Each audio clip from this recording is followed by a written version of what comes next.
রাধে রাধে, সকলে কেমন আছো? আর আজকে রাধা রাধে দিয়ে শুরু করলাম এই কারণে, কারণ আজকে রাধা অষ্টমী। আর রাধার অষ্টমীর দিন রাধারানী শ্রীমতী রাধারানীর জন্মদিন। আর আজকে আমি অনেক সকালবেলা উঠেছি, 4:30টার সময় উঠে স্নান টান করে আমি পুরো ফ্রেশ হয়ে গেছি। এখন রেডি টেডি হয়ে মন্দিরে যাবো। আর মন্দিরে কেন যাবো সেটা তোমাদেরকে বলছি। আজকে মন্দিরে হচ্ছে কিনা রাধা মাধবের সামনে আমরা হচ্ছে কিনা নৃত্য করবো, মানে ওখানে ডান্স ড্রামা টাইপের কিছু হবে। তো এটা প্রত্যেক বছরই হয় মন্দিরে এই অনুষ্ঠানটা, বাট আমি কোনো কারণে আগের বছর করতে পারিনি, কিন্তু তার আগের বছর করেছিলাম। তো এই বছর আবার রাধারানীর কৃপাতে করতে পারছি, কারণ আগের বছর আমি ছিলাম না মায়াপুরে, গুজরাটে ছিলাম, তার জন্য আমি করতে পারিনি। এবছর করতে পারছি, তো আমি তো অনেকটা খুশি। তো এখন আমি রেডি টেডি হব। আর একটা বান্ধবীর আসার কথা আছে, জানি না কত দূর আসবে কি আসবে না। তারপর আমরা রেডি টেডি হয়ে একেবারে লোটাস ভবনে চলে যাব। ওখানে কি কি হচ্ছে না হচ্ছে আমি সব কিছু তোমাদেরকে দেখানোর চেষ্টা করব যতটা পারবো, কারণ আজকে তো আমার প্রোগ্রাম আছে। তো আমি জানি না কত দূর কতটা পারবো, কিন্তু তোমরা ভিডিওটা ফুল দেখো। আমি যতটা পারবো তোমাদেরকে সকলকে সব কিছু দেখানোর চেষ্টা করব। এই যে আমরা রেডি হয়ে গেছি, চলে এসছে। আসার পর রেডি টেডি হয়ে গেছি, আমি ওইদিকে রেডি হয়ে গেছি। তো এখন আমরা বেরোবো। বেরিয়ে এখন আমরা লোটাস ভবনে যাব। গিয়ে ওখানে এখনো অনেকে আছে, তো তাদের সাথে তোমাদেরকে দেখাচ্ছি ওখানে গিয়ে। তো চলো। এখন আর বৃষ্টি নেই। হরে রাম হরে রাম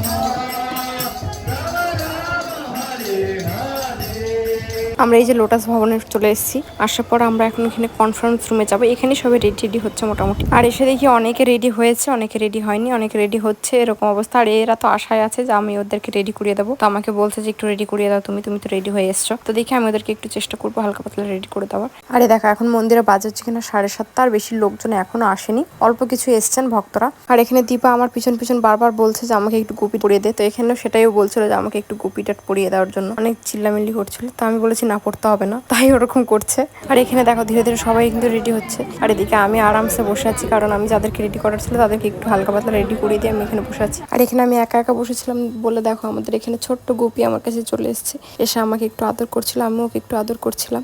তো আমাদের এদিকে হয়ে গেছে। আর আমার ওখানে যখন নাচ করছিলাম পুরো লিটারেলি ঘামছিলাম, এখান থেকে আমার টপ টপ করে ঘাম পড়ছিল, এত মানে প্রচুর পরিমাণে গরম হচ্ছিল ওখানে। তো হয়ে গেছে, এখন একটু নিচে যাব, ভগবান দর্শন করব, তারপর আর কি কি করবো সেগুলো সবই দেখাবো। আর ড্রেস ট্রেস কিছু ছাড়বো না। আমার প্রচুর পরিমাণে জল তেষ্টা পেয়েছে, কিন্তু আমি জল খেতে পারবো না, কারণ 12টা অবধি ফাস্টিং আছে। তো চাইলে জল খাওয়া যেত, কিন্তু আমি নির্জলা করছি বলে জলটা খাবো না। আর কিছুক্ষণ পরেই তো চরণামিতা পেয়ে যাব, তো ওই জন্য চরণামিতা পরেই জলটা খাবো। কিন্তু সত্যি কথা খুব জল তেষ্টা পাচ্ছে। তোমাদেরকে এখান থেকে একটু দেখাই কত লোক এসছে।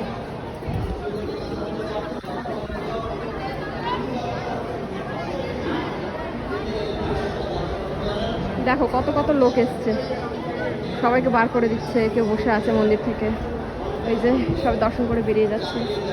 কেউ কেউ বসে আছে এখানে, যাদের দর্শন হয়ে গেছে তারা বেরিয়ে যাচ্ছে। দেখো কেউ গঙ্গা জল এখানে অভিষেকের জন্য নিয়ে আসছে গঙ্গা থেকে। আর আমি কোনো রকম ভিডিও করতে পারিনি বা কোনো রকম ফোন নিয়ে যাইনি, সেহেতু ভিডিও করতে পারিনি। তার জন্য তোমাদেরকে দেখাতেও পারবো না যে আমি কিভাবে কি করেছি, আমরা সকলে মিলে কিভাবে কি করেছি। তো ওটা তোমরা চাইলে ইউটিউবে সার্চ করে দেখে নিতে পারবে পরে। তো আমি এখানে একটু বসে রেস্ট নিচ্ছিলাম। আর একটা কানের ওখানে খুলে গেছিল নাচতে নাচতে, আর ওটা তো তখন তোমরা তো দেখেছি কিনা জানি না। তো এই কানেরটার গুজিটাই পড়ে গেছে, তো এটা কি করবো কে জানে। তো কিছু একটা জয়েন করে পড়ে নিই। তারপরে আবার আমরা বেরিয়ে বললাম একটু দর্শনের জন্য, কারণ আমরা নাচ করে একটু রেস্ট নিয়ে আবার ভালো করে রাধা মাধবকে সামনে থেকে সুন্দর করে অভিষেক দর্শন করার জন্য আমরা যাচ্ছি সবাই মিলে।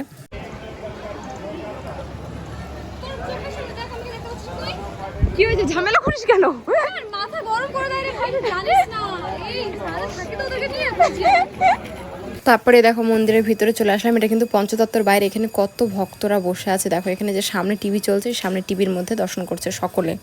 তারপরে এখানে দেখা হয়ে গেল একটু অভির সাথে। আর অভি এখানে ছিল একটু সেবায়, রাধারানীর সেবা করছেন এখানে আলাদা ওদের মহাপ্রসাদের ডিপার্টমেন্ট থেকে। আর আমি প্রথমে ভেবেছিলাম যে ঢুকতে পারবো এখন হয়তো, কিন্তু এখানে এত ভিড় দেখে আমি আবার এখান থেকে দর্শন করে আবার বাইরে বেরিয়ে আসলাম। এসে দেখি এদের সাথে দেখা হয়ে গেল। এখানে বুনু চৈতি এরা সবাই দাঁড়িয়েছিল।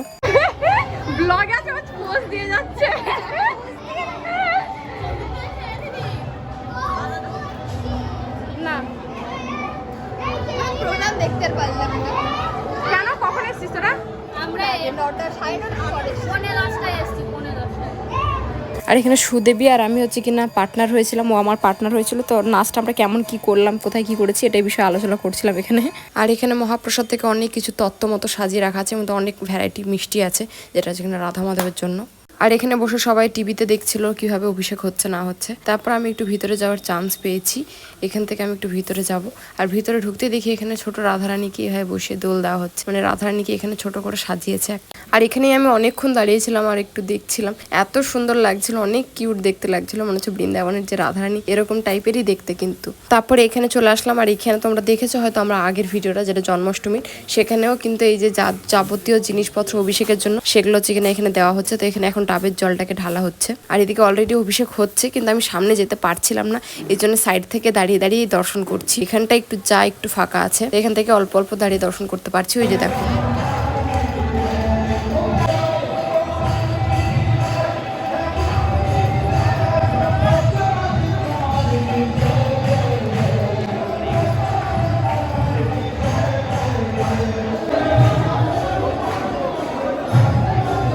এখন 12টা বাজতে 5 মিনিট বাকি আছে। আর একজন দাদা হচ্ছে কিনা চরণামিতে আনতে গেছে, এখনও চরণামিতে আনেনি। আর এ বসে আছে দিদির জন্য, দিদি এখনও ছুটি পায়নি, তার জন্য আসতে পারছে না। তো আমরা সবাই বসে বসে ওয়েট করছি। চরণামিতে পাওয়ার সঙ্গে সঙ্গে আমি চলে যাবো সুলভে। তো ওখানে গিয়ে কী কী প্রসাদ দেবে। আজকে তো 12টার পরে রাধারানী এতটা কৃপালু যে 12টার পরে সবসময় অন্য অন্য ফাস্টিংয়ে কী হয় যে হচ্ছে কিনা একাদশীর পরের যে প্রসাদ হয় সেটা হয়, কিন্তু রাধারানীর প্রসাদে কিন্তু অন্যই দেয়। তো এটা হচ্ছে রাধারানী এতটা কৃপালু যে আমাদের সকলের উপরে যাতে একটু কষ্ট না হয় সেই জন্য এতটা চিন্তা করে। তো আমার তো জলদেশটা তখনই পেয়েছিল, কিন্তু জলদেশটা মানে জল খেতে পারিনি। তো একেবারে চরণামিত খাওয়ার পর সুলভে গিয়ে বসে জল খাবো আরামসে। আর এখানে যা অবস্থা হয়েছিল কনফারেন্স রুমে সব পরিষ্কার করে এখন একটু বসলাম। আবার যখন যাবো তখন তোমাদেরকে দেখাচ্ছি। আর আমরা মন্দির থেকে তখনই চলে এসেছিলাম, কারণ তখন হচ্ছে কি না মন্দিরে অনেকটা গরম লাগছিল। আর এখানে আমরা একটু এসি রুমে আবার এখানে চলে এসেছিলাম বসার জন্য। এখান থেকে আমরা সবাই একসাথে যাবো আবার যেহেতু। আর এখানে দেখো কত লোকজন। আর এখানে কিন্তু এখন টিওবিপি মন্দিরে সবাইকে ঢোকাচ্ছে, ওই জন্য দেখো লাইন দিয়ে সবাইকে মন্দির দর্শন করার জন্য পাঠানো হচ্ছে। এরকম এখন এদারিং দেখছি যে অনেক সময় হচ্ছে কিনা মন্দিরে, বড় মন্দিরে ঢোকার জন্য সবাইকে চান্স দেওয়া হয় এরকম লাইন ধরে। তো আমরাও নিচে নেমে আসলাম, আসার পরে এখানে আমরা একটু ওয়েট করছিলাম অভির জন্য। অভি আসবে, ও আমাকে গাড়ি করে নিয়ে যাবে ওই জন্য। আর এখানে যারা দিদিরা ছিল, বোনরা ছিল, তারা সবাই চলে গেছে ওখান থেকে হেঁটে হেঁটে। তারপরে এদিকে চলে এসছে, আসার পর আমরা দুজনে গাড়ি করে যাচ্ছি। আর দেখো এখানে গদার সামনে কত ভিড়, এখন থেকে কত লাইন পড়ে গেছে।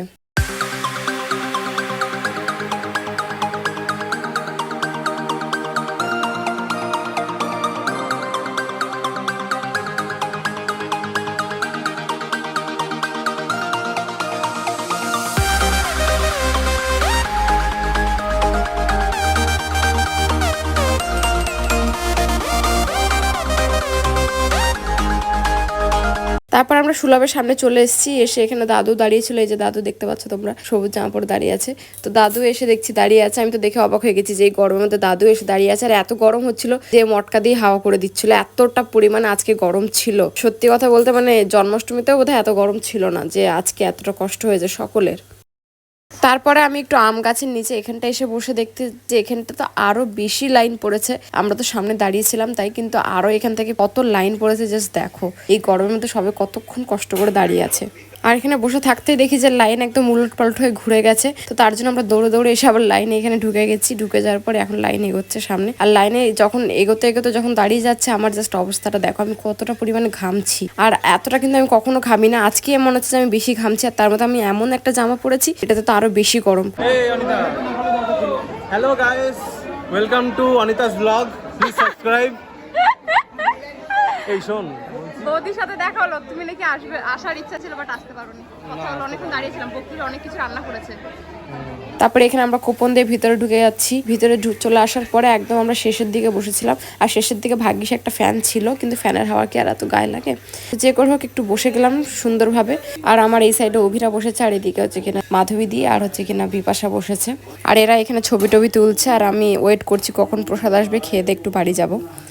আর ইতিমধ্যে দেখতে দেখতে দেখো কত লোক বসে গেছে, আর এখনো লোক কিন্তু ঢুকছে, দেখতে পাচ্ছ। আমাদের সামনে ঢোকার সময় একদম ফাঁকা ছিল, কিন্তু তারপর এখন দেখতে দেখতে কত লোক, এখনো তো বাইরে অনেক লোক ওয়েট করছে। আর এখানে আমরা বসে আছি একদম, আর রবি এখানে ফোন দেখছে, অনেকে খেয়ে বেরিয়ে যাচ্ছে। তো তো এই সবই দেখতে দেখতে আমাদের প্রসাদ এদিকে চলে এসেছিল। এখানে প্রথমে গুড়ের শরবত, কচুরি, ভাত, ডাল অনেক কিছু দিয়ে দিয়েছে, তোমরা দেখতেই পেলে। দেখার পর আমি আর বেশি দেরি না করে ফটাফট খাওয়া শুরু করে দিলাম।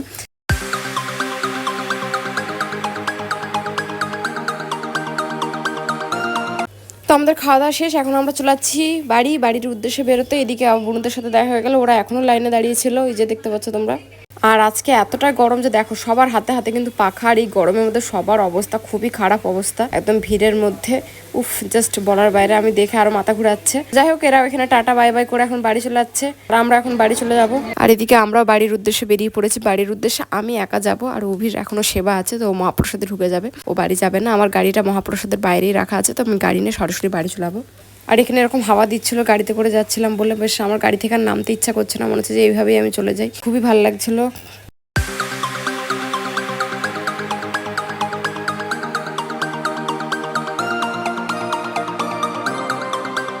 আরে দেখো গদার সামনে কত ভিড়, পুরো লাইন কত দূর অব্দি চলে এসছে, দেখতে পাচ্ছ। তো আমার গাড়িটা ওইখানটা রাখা আছে সামনে, তো সামনে থেকে আমি গাড়ি নিয়ে চলে যাব, আর এইখানে মহাপ্রসাদে ঢুকে যাবে। আর আমি সেই সকাল 7টা সাড়ে 7টার দিকে এসেছিলাম, তো তার জন্য গাড়িটা এখানেই রেখে দিয়েছিলাম, আমি আর দীপা গাড়ি করেই এসেছিলাম। তো দেখো আমি ঘরে এসে গেছি, এসে বাইরে দাঁড়িয়ে আছি, গেটে তালা দেওয়া। দাদু এখনো প্রসাদ পেয়ে বাড়িতে আসেনি, আর আমার তো হয়ে গেছে। আমি এখন এখানে ওয়েট করছি। এই গরমের মধ্যে স্কার্ফ পরে আর থাকা যাচ্ছে না, মেকআপ যতক্ষণ রিমুভ করছি, যতক্ষণ ড্রেস খুলছি, ততক্ষণ আর থাকা যাচ্ছে না। আর তার মধ্যে এখনও দেখো তালা দেওয়া, কী যে অবস্থা। কতক্ষণ এখন আসবে, আমি কতক্ষণ এইভাবে বসে থাকবো।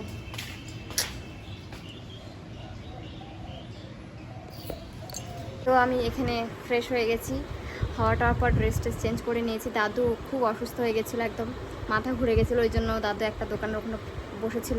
তো আমি ফোন করার পর দাদু বললো যে আমার শরীরটা খুব খারাপ, তো তুই আবার নিয়ে আয়। তো তখন আবার অভি গিয়ে নিয়ে এসছে। তো এখন দাদু ওই ঘরে রেস্ট করছে, আর আমি এখানে বসে সবে একটু ফ্যানের নিচে বসলাম। প্রচণ্ড পরিমাণে গরম ছিল, প্রচণ্ড পরিমাণে গরম। কিন্তু যাই হোক, সব ভালো মতো হয়ে গেছে। এখনও দিদা আসেনি, জানি না কোথায় আছে ইনি। গরমে এখনও প্রসাদের লাইন পেয়েছে কিংবা, কারণ তোমরা দেখলে অনেক বড় অনেক ভিড় ছিল লাইনের প্রসাদের। তো যাই হোক, আজকের মতো ভিডিওটা এই পর্যন্তই। তোমাদের যদি ভিডিওটা ভালো লাগে তো অবশ্যই লাইক করে দিও, আর যদি কিছু জানানোর থাকে অবশ্যই কমেন্ট বক্সে জানিও। আর চ্যানেলে নতুন হলে আমাকে সাবস্ক্রাইব করতে একদম ভুলো না। তো আবার দেখা হবে নেক্সট ভিডিওতে। আজকের মতো সবাইকে টাটা।